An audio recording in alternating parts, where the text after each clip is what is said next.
যারা আনন্দে মেতেছেন তৃণমূল কংগ্রেসের পার্টি অফিস ভাঙা হচ্ছে বলে, আর যারা বলছেন অবৈধ, 15 তারিখ হিয়ারিংয়ের জন্য ডাকা হয়েছিল, সেখানেও আমাদের প্রতিনিধিরা গেছিল এবং কিসের বেসিসে কমপ্লেনটা ফাইল হয়েছে, কমপ্লেনের একটা কপি চাওয়া হয়েছিল, সেই কমপ্লেনের কপি জেলা প্রশাসন দিতে পারেনি।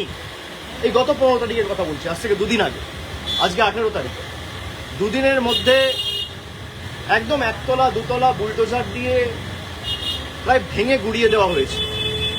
এবং সেখানে খালি জেলা প্রশাসনের লোক নয়, মানে পুলিশ বা বিডিও বা বিএলআরও, খালি সরকারি আধিকারিক নয়, বিজেপির নেতারা বিজেপির ঝান্ডা নিয়ে গেরুয়া ফেট্টি মাথায় বেঁধে গেরুয়া উত্তরীয় পরে মুখ ঢেকে সেই পার্টি অফিসে ঢুকে তাণ্ডব লীলা চালিয়েছে। এই সব ভিডিও আমাদের কাছে রয়েছে। আমরা এক্ষুনি চিফ জাস্টিসের মহামান্য প্রধান বিচারপতি যিনি ওএসডি রয়েছেন তাকে একটি ইমেল পাঠিয়েছি, সমস্ত ভিডিও অ্যাটাচ করে হাইকোর্টের দৃষ্টি আকর্ষণ করে যত দ্রুত সম্ভব আমরা চেষ্টা করবো এই মামলা মেনশনিং করে শুনানি করার, এবং সুপ্রিম কোর্ট অব্দি আমরা যাব। ভিডিওয় যাদের দেখা গেছে তারা কেউ কিন্তু বাঁচবেন না, আইনের হাত অনেক দূর। যদি ভাবেন যে বিজেপির নেতারা আমাদের বাঁচাবে, আর যারা তৃণমূলের পার্টি অফিস ভাঙছেন, আমি তাদের বলবো যে অনেক অত্যাচার তো করেছেন তৃণমূল কংগ্রেসের নেতাদের উপর, কর্মীদের উপর, পার্টি অফিস ভাঙা, গুড়িয়ে দেওয়া। যে ধারায় যে আইনে আজকে পার্টি অফিসগুলো ভাঙা হয়েছে না, একই আইনে কিন্তু যখন আবার সরকার পাল্টাবে, বিজেপির একটা পার্টি অফিস বাংলায় থাকবে না। আমি হুঁশিয়ারি দিচ্ছি না, যে আইনে আপনি ভেঙেছেন একই আইন প্রযোজ্য করেই ভাঙা হবে। যারা তৃণমূল কংগ্রেসকে ভাবছে যে দুর্বল করব, দল ভেঙে তৃণমূল কংগ্রেসকে শেষ করে দেবো, আগুনে জ্বালিয়ে দেবো, সেই আগুনের স্ফুলিঙ্গ বন থেকে তৃণমূল কংগ্রেস আবার জন্ম নেবে মমতা বন্দ্যোপাধ্যায়কে সামনে রেখে। যারা প্রশাসনকে ব্যবহার করে মিথ্যা মামলায় কর্মীদের ফাঁসানোর চেষ্টা করছে, আমরা প্রায় 2 মাস ধরে এখানে মমতা ব্যানার্জির বাসভবনে এবং তৃণমূল কংগ্রেসের সেন্ট্রাল অফিসে রয়েছি। প্রায় 1000 জন কর্মীর বেল অ্যান্টি বেল আমরা করিয়েছি, বিচার ব্যবস্থার দ্বারস্থ হয়েছে। যখন একটা কেস সাবজুডিস রয়েছে, একটা মামলা করা হয়েছে মে মাসের 7 তারিখ 8 তারিখ, আজকে জুলাই মাসের 18 তারিখ, আপনি সেই মামলা উপেক্ষা করে নিজের ক্ষমতা প্রদর্শন করতে গিয়ে, নিজের হাতে কত ক্ষমতা সেই দেখাতে গিয়ে বুলডোজার মডেল, ভোটের আগে ছিল অন্নপূর্ণা ভান্ডার আর ভোটের পরে বুলডোজার, এই হচ্ছে বিজেপির প্রকৃত স্বরূপ। তো যারা ভাবছেন বুলডোজার চালিয়ে তৃণমূল কংগ্রেসকে ধমকে চমকে দমিয়ে রাখবো, তৃণমূল কংগ্রেস আরো শক্তিশালী হবে। আর আপনি বাড়ি ভাঙুন, পার্টি অফিস তো মন্দির আমাদের কাছে। যদি কেউ ভাবে পার্টি অফিস ভাঙে, যদি কোনো অবৈধভাবে সরকারি জায়গা দখল করে পার্টি অফিস কেউ করে, সে পার্টি অফিস আপনারা যথাযথ সরকারি ব্যবস্থা নিতে পারেন, আমার কিছু বলার নেই। কিন্তু এই জায়গাটা তো সরকারি নয়, কিনে অফিস বানানো হয়েছে, তার প্ল্যান রয়েছে, বৈধ নথি রয়েছে, সব হাইকোর্টে আমরা জমা দেবো। তারপরেও আপনারা ক্ষমতা দেখাতে গিয়ে যে পার্টি অফিস ভেঙেছে, প্রত্যেক ক্রিয়া সমান এবং বিপরীত প্রতিক্রিয়া আছে, এটা বিজেপির নেতারা যেন ভুলে না যায়।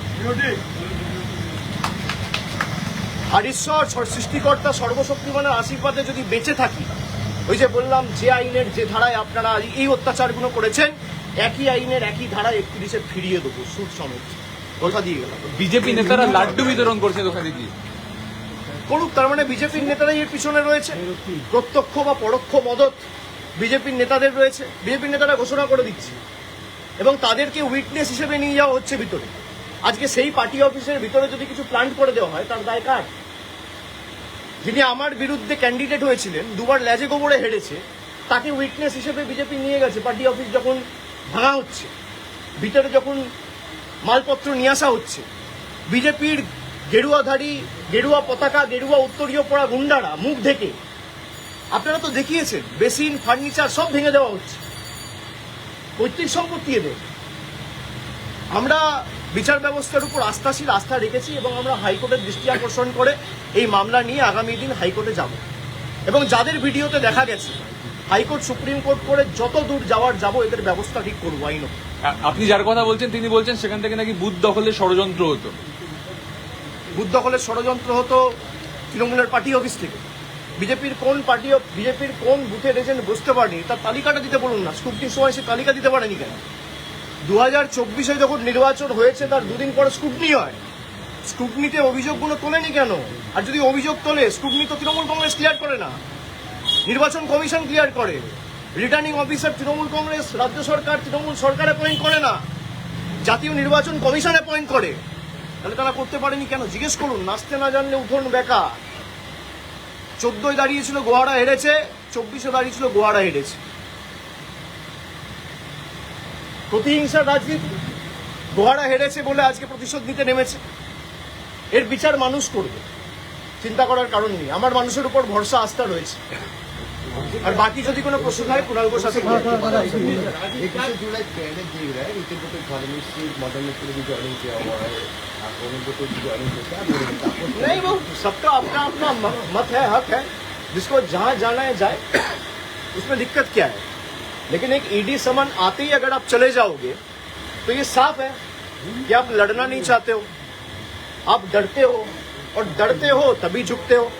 भाई अगर आपके पास कुछ है नहीं, अगर मान लो सब कुछ आपका पक्ष में है, तो आप जाओ। ईडी में मेरे को भी बुलाए, मैं तो भागा नहीं हूं। मेरे को 10 बार बुलाए, मेरे को सीआईडी बुलाया, मेरे को एसटीएफ बुला रहा है, मेरे को सीआईडी बुला रहा है, मेरे को स्टेट पुलिस। मेरे खिलाफ कितना एफआईआर हो चुका है? 20, 25, 30 एफआईआर हो चुका है। मुझे खुद मालूम नहीं है। मैं हाईकोर्ट में लिस्ट मांगा हूं कि डीजीपी को बोल के मेरे खिलाफ कितना एफआईआर हुआ है उसका लिस्ट दीजिए।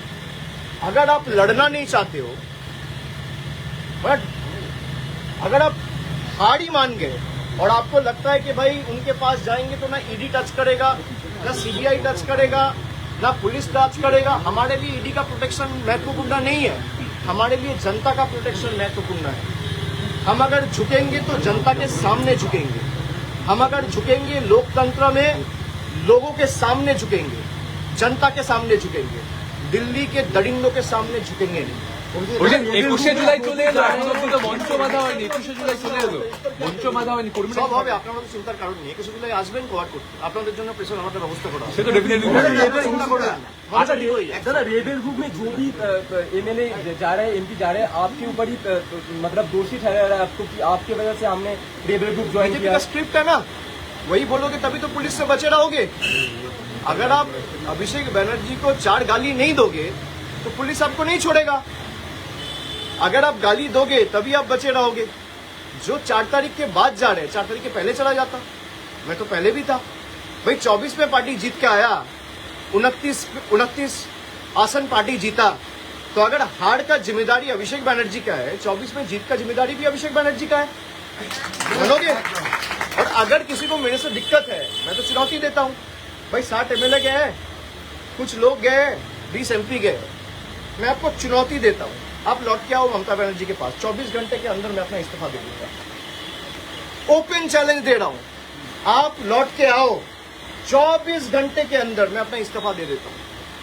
24 घंटा, चलो 24 घंटा छोड़ दो, 1 घंटा मिलेगा और कम करता हूं।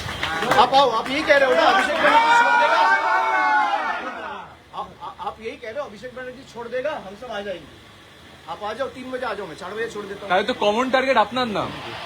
আমি তো সেটাই বলছি যে যাদের সমস্যা রয়েছে তারা যদি বলে যে দলের এই পারফরমেন্সের জন্য বা পরাজয়ের জন্য যদি অভিষেক বন্দ্যোপাধ্যায় দায়ী হয়, তাহলে 24-এ যে তৃণমূল কংগ্রেস 29টা আসন পেয়েছে তার কৃতিত্বও আমার।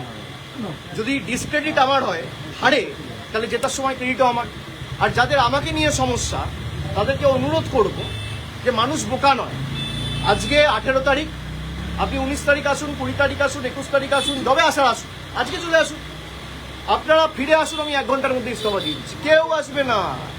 ডিল হচ্ছে ওদিকে যাও, অভিষেক ব্যানার্জিকে গালাগালি দাও, তোমাকে বেঁচে থাক, তোমাকে বাঁচিয়ে রাখবো, ইডিও ধরবে না, সিবিআইও ধরবে না।